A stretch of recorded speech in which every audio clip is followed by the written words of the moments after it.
we have a practical reason for okay. there not being a lot of detail of Jesus' 3.5 year ministry in the New Testament. Because after all, 3.5 years, he's speaking a lot. We can see that from what we read. Sure. So there's tons missing.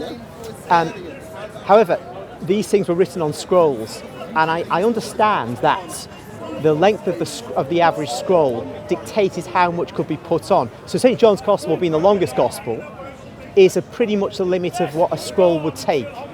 There was designed not to be taking multiple scrolls around, and hopefully you get the whole Gospel on one scroll, but you therefore cut a lot out. Well, I think that the three of the Gospels are the same, roughly, the size.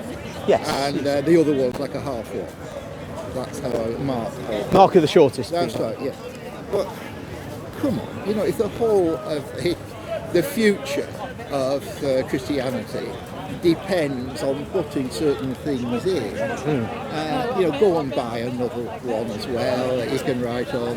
It's not difficult. This is where, if you were facing a born-again Christian, I'd have to shuffle my feet and lower my eyes and avert my gaze a little. But that's because I talk to Catholics, because they're more fun. Well, you see, Catholics, though, don't worry about this, because we simply say that, well, yes, indeed, the church was founded by Christ. He said, I will found a church upon you, Peter, in St. Matthew's Gospel.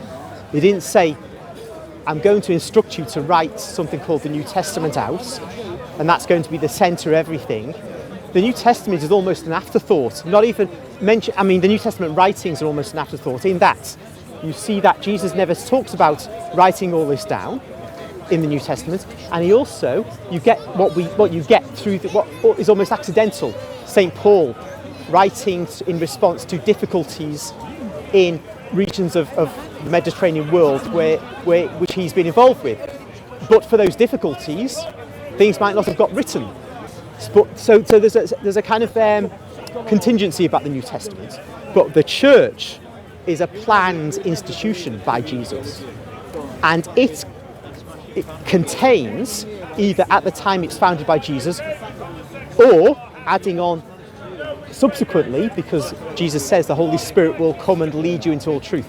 That's where you get the fullness of Christianity.